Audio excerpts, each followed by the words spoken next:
Hello students, how are you all? I hope you all are very fine.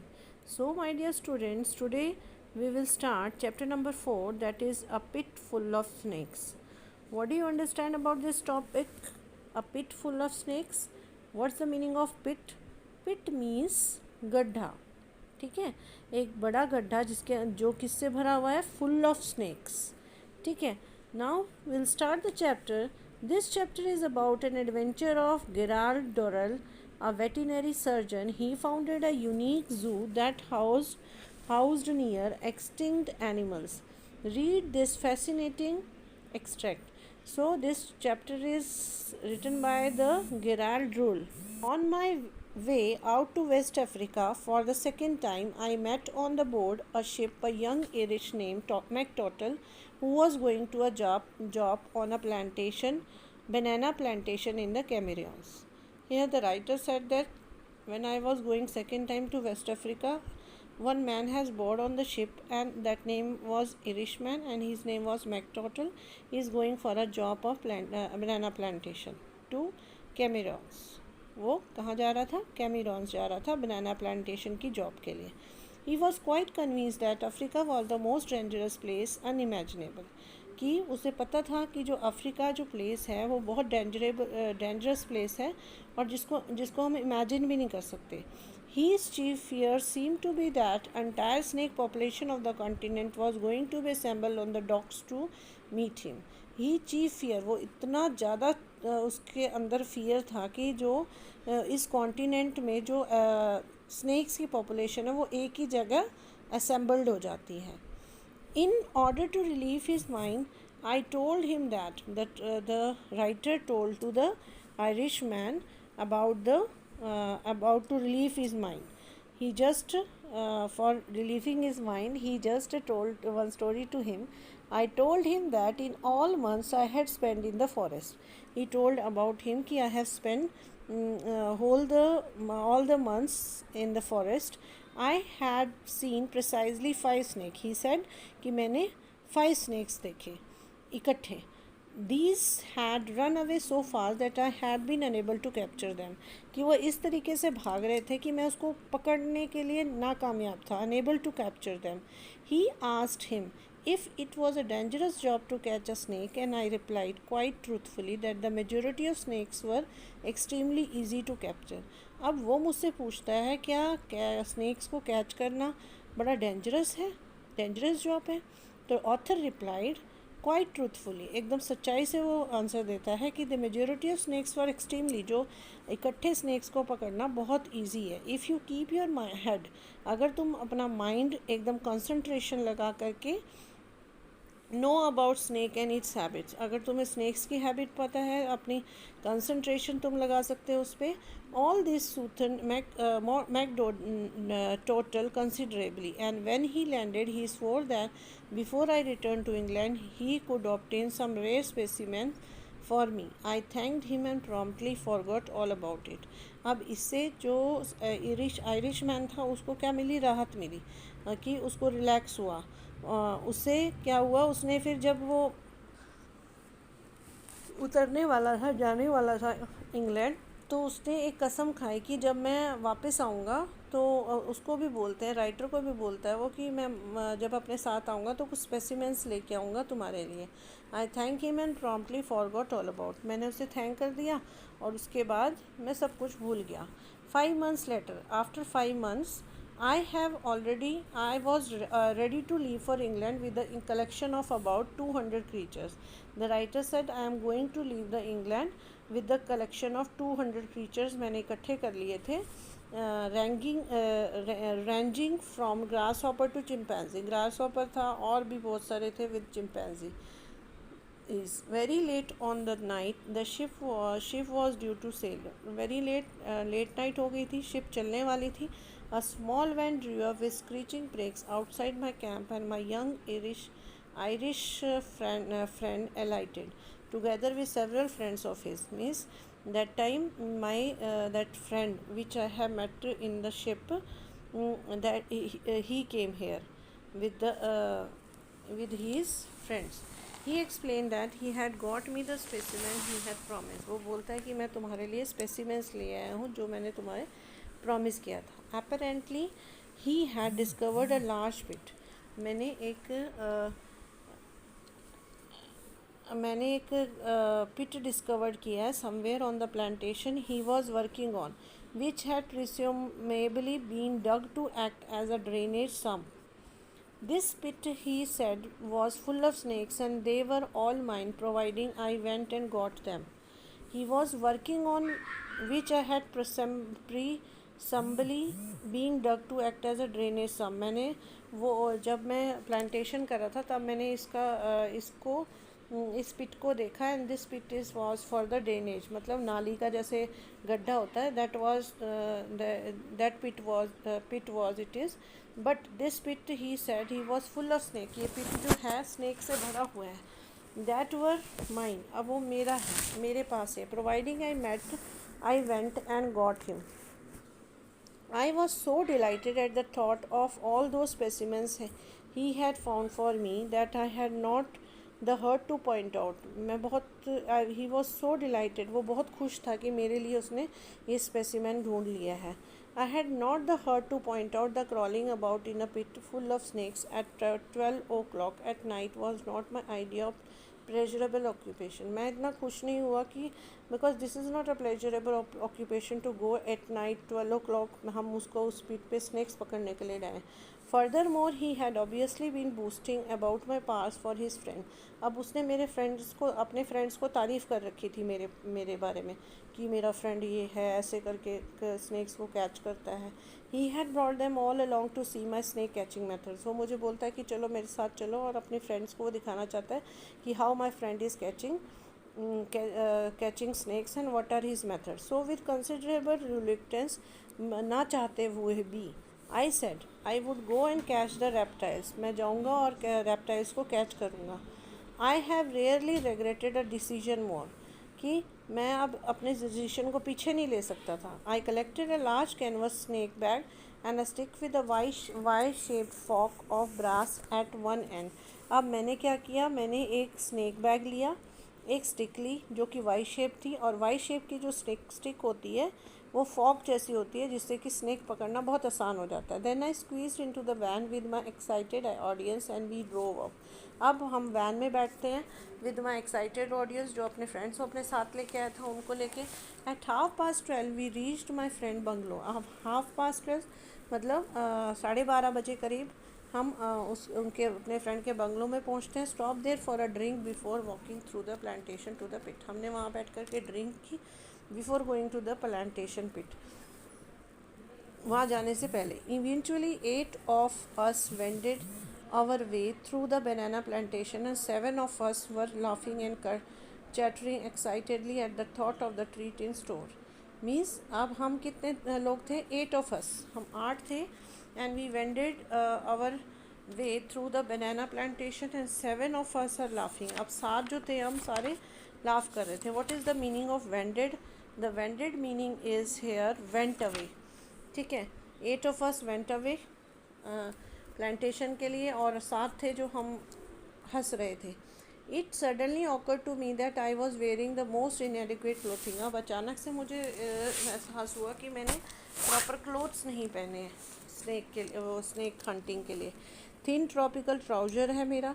A pair of प्लिमसोल्स shoes हैं जिसके souls कोई पूरे वो नहीं है, टफ़ नहीं है. Even the smallest reptiles would have no difficulty in penetrating to my skin. Small insect जो है वो भी मुझे बाइट कर सकता है ईज़िली, इतना मेरा पतला वो ट्राउज़र है. विद वन बाइट, सिर्फ एक बाइट पे. However before I could explain this, जब तक मैं उसे एक्सप्लेन करता, we arrive at the edge of the pit. हम वहाँ पिट के किनारे पहुँच गए. My friend's description of it had been accurate enough. अब मेरी फ्रेंड की जो डिस्क्रिप्शन थी एकदम सही थी कि वहाँ ऐसा ही पिट था और फुल ऑफ स्नैक से भरा हुआ था. But what he had failed to tell me was that the sides of pit considered of dry crumbling earth. वो मुझे ये बताना भूल गया था, जो पिट का साइड वाला हिस्सा है वो सूखी मिट्टी से है, बहुत सारी मिट्टी वहाँ पे जिसमें पैर धंस जाता है. क्रम्बलिंग अर्थ है. honeycombed with cracks and holes that offered plenty of hiding places for any number of snakes. मतलब इतना ऐसा है कि वहाँ पे बहुत सारे स्नेक हाइड कर सकते हैं उस एरिया में.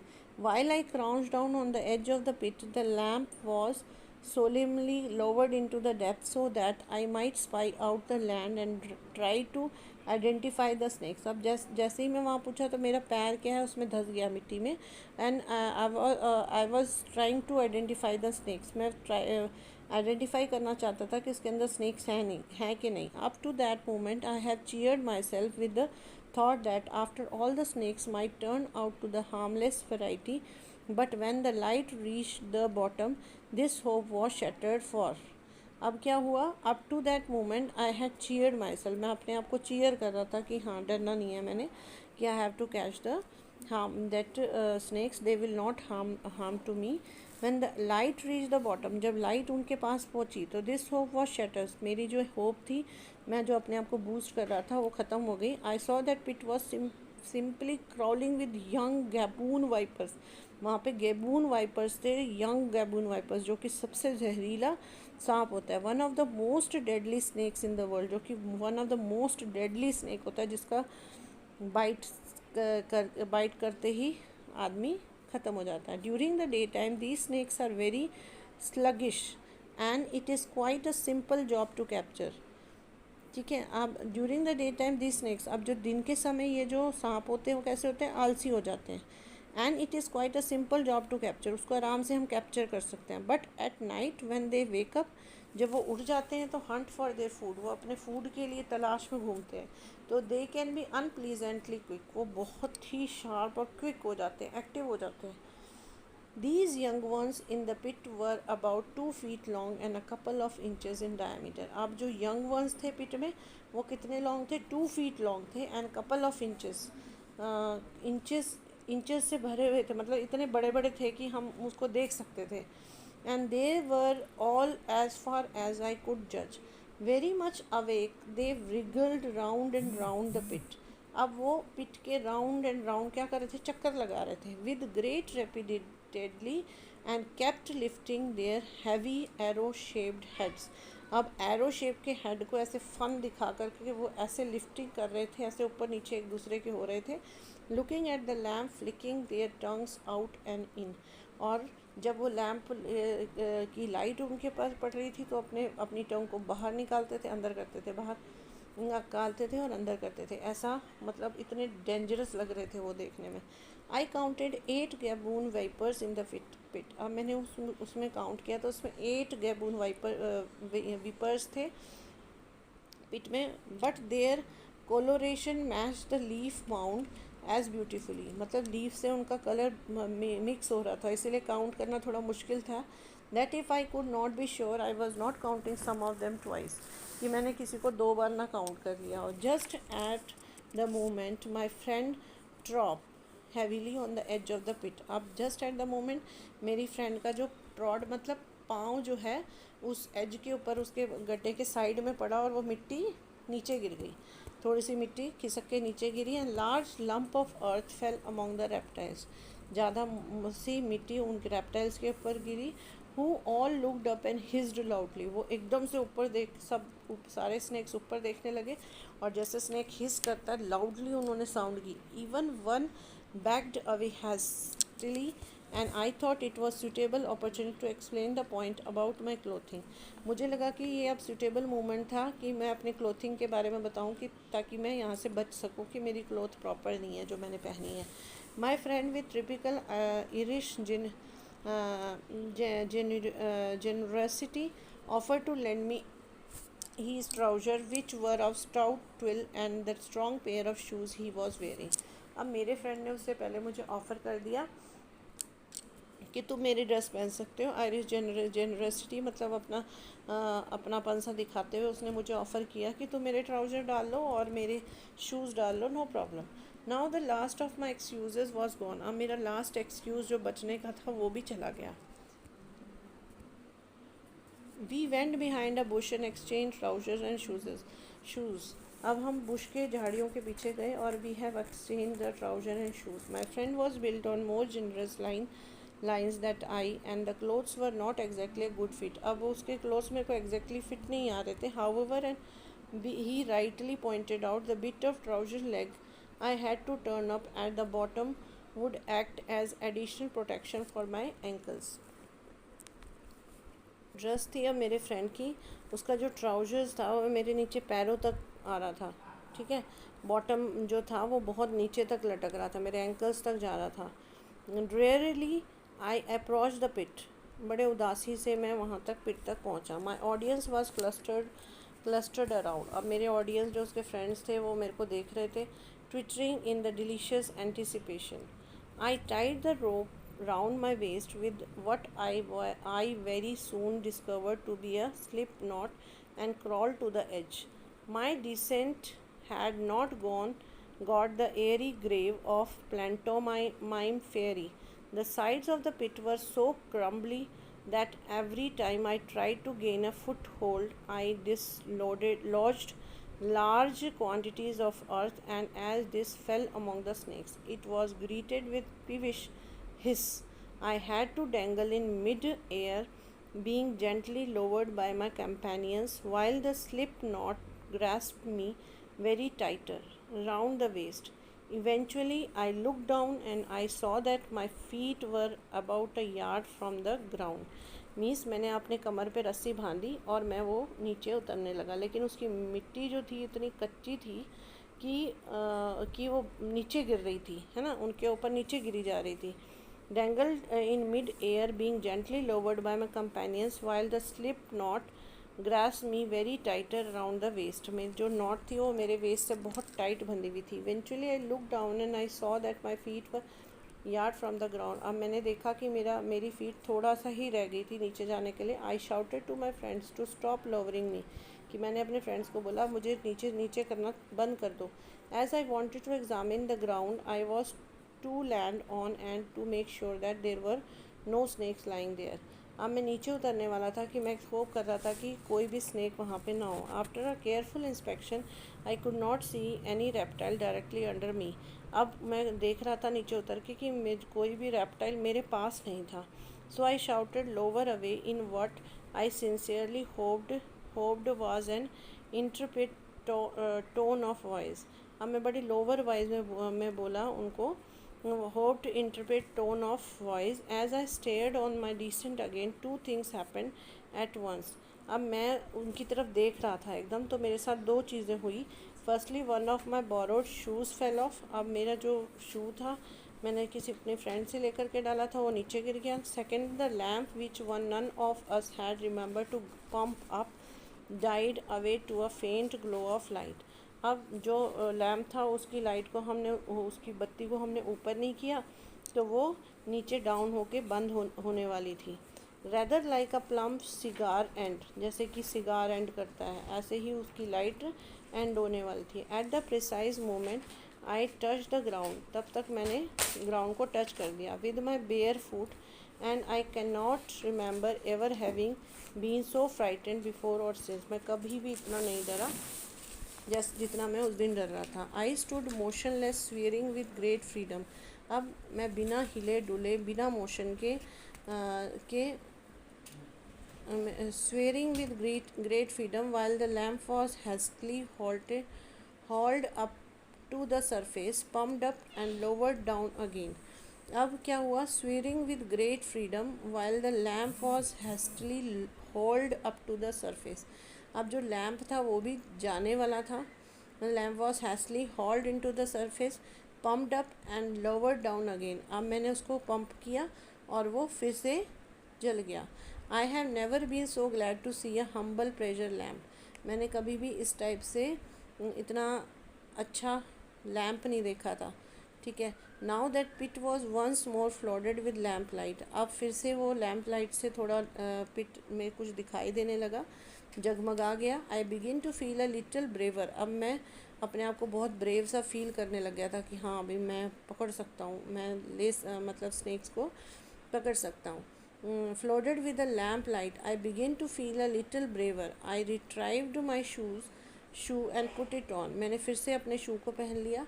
And this made me feel even better, अब मुझे अच्छा फील हो रहा था। I grasp my stick in a moist hand and approach the nearest snake, अब मैंने वो स्टिक अपने हाथ में ले ली जो वाई शेप थी, और मैं स्नेक्स के पास जाने लगा। I pinned it to the ground with the forked end of the stick, अब मैं पिन की तरह वो फॉग स्टिक को उनके पास लेके गया। To the ground with the forked end of the stick, picked it up and put it in a bag, अब उसको मैंने उसको स्नेक को पिक किया और बैग में डाल दिया। This part of the procedure gave me no qualms, अब for it was simple enough and not dangerous provided by exercise a certain care.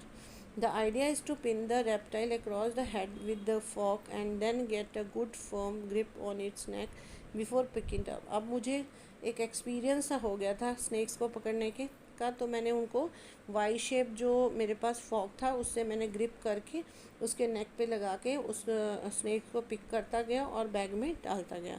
What worried me was the fact that while my attention was occupied with one snake, all the others were wriggling around frantically, and I had to keep a caution eye open in case one got behind me and I stepped back on it. अब कोई ना कोई मेरे पीछे, मेरे को मेरी आँख बिल्कुल, मैंने एकदम एक्टिव रहना था और अटेंशन में रहना था ताकि कि कोई भी रिगल करता हुआ स्नेक मेरे पीछे ना आ जाए। Others were wriggling round frantically, and I had to keep a cautious eye open in case one got behind me and I stepped back on it. They were beautifully marked with an intricate pattern of brown, silver, pink, and cream blotches, and when they remained still, this coloration made them extremely hard to see. They just melted into the background. As soon as I pinned out to the ground, it would start to hiss like a kettle, and all the others would hiss in sympathy, a most unpleasant sound.